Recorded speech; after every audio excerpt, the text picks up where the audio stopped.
ओम नमो भगवते वासुदेवाय। ओम गुरु ब्रह्मा गुरु विष्णु गुरुदेव महेश्वर गुरु साक्षात परम ब्रह्म तस्मै श्री गुरुवे नमः। आज्ञा नमस्कार। आज आम श्रीमद् भागवत पुराणर नवम स्कंधर 21 अध्याय आरंभ करवा। अध्यायटीर नाम है भरत वंशर वर्णना और राजा रंतीदेवंकर कथा। श्री सुखदेव कही चलिले, हे परीक्षित, विथत अर्थात भरद्वाजंकर पुत्रंकर नाम थिला मन्यु। मन्युंकर बृहत् क्षेत्र, जय, महावीर्य, नर ओ गर्ग नामरे 5 पुत्र हेले। नरंकर पुत्रंकर नाम थिला संकृति।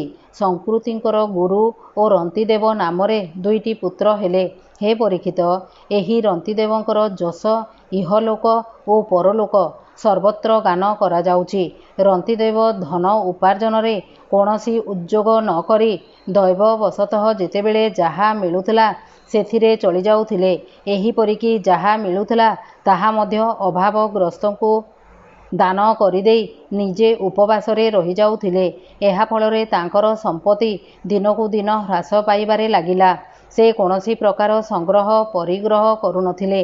तांकर धन संपद प्रति ममता नथिला। तेणु तांकु ओ तांको कुटुंबर लोकंकु बड़ कष्टरे चलिबाकु पडुथला। तथापि से थिले बड़ धैर्यशील। थरकर कथा लागे लागे 48 दिन धरी सेईमानंकु खाद्य कथा कौन कहिबा। पीवा पाई पानी मुंदिए मध्य मिलिला नहीं। जाहा हेउ शेषरे 49 दिन सकाळे सेईमानंकु किछि खीरी खेचुड़ी घिओ ओ मिष्टान्न सहित पीवाकु किछि पानी मध्य मिलिगला। ताहा तांको परिवारर लोके सेतेबेलको बड़ संकटरे पड़िथांती। भोक शोषरे सेईमानंकर हाथ पाद थरुथाए, किंतु सेईमाने खाइबाकु बसिछंती कि नाही। जणे ब्राह्मण अतिथि आसी सेईठारे पहुँचीगले। रंतीदेव ओ समस्तंकर भितरे भगवानଙ୍କୁ दर्शन करुथिले। तेणु से बड़ श्रद्धा ओ आदरपूर्वक सेही खाद्यरू ब्राह्मणଙ୍କୁ भोजन कराइले। ब्राह्मण देवता भोजन करी चालीगले। हे परीक्षित, रंतीदेव एइथर बळिथिबा अर्णतक निज परिवार लोकंक मध्यरे बांटी देई भोजन करिबाकू बाहारिले। किंतु ठीक सेतिकी बेलकू जणे शूद्र अतिथि आसी सेइठारे पहुँचीगले।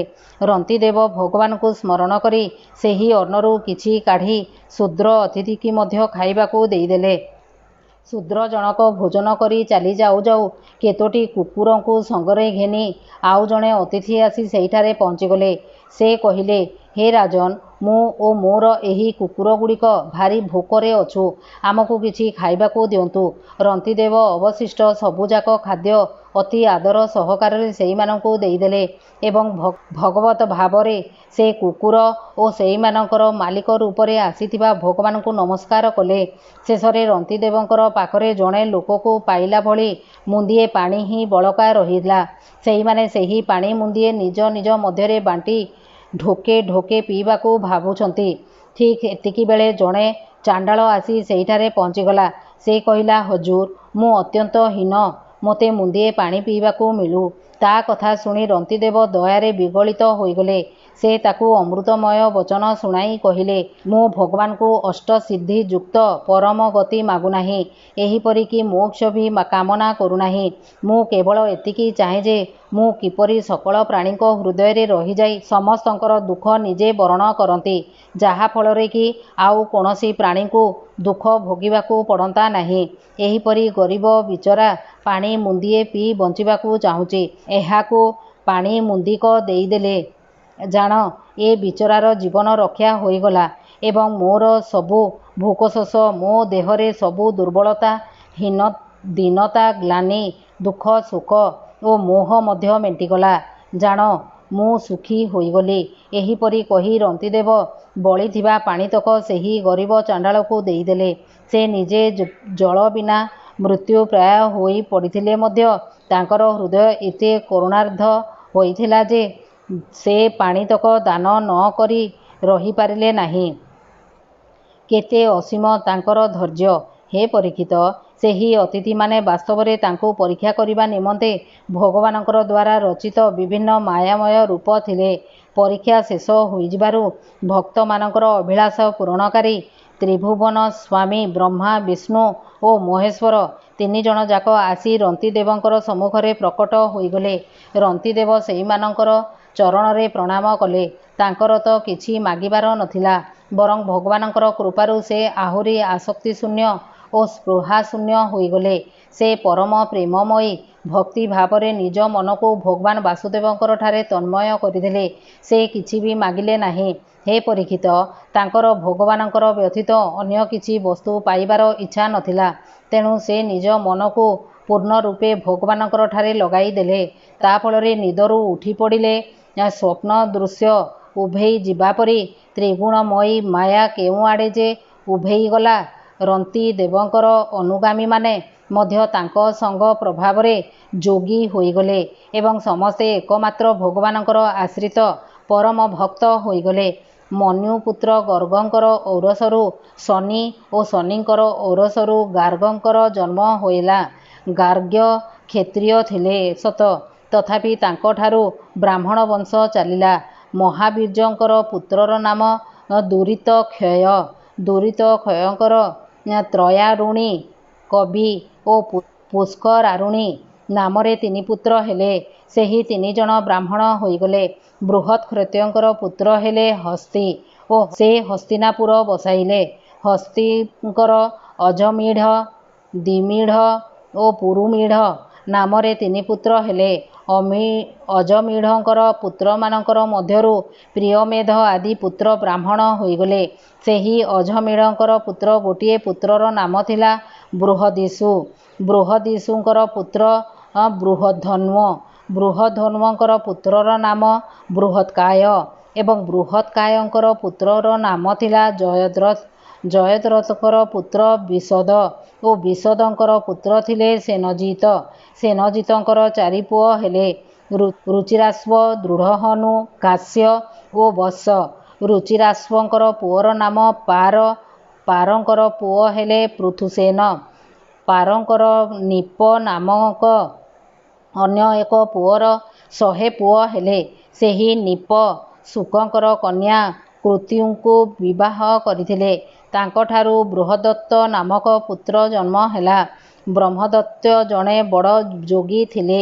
ସେ ତାଙ୍କ ପତ୍ନୀ ସରସ୍ୱତୀଙ୍କ ଗର୍ଭରୁ ବିଶ୍ୱକ୍ସେନ ନାମକ ପୁତ୍ର ଉତ୍ପନ୍ନ କରିଥିଲେ।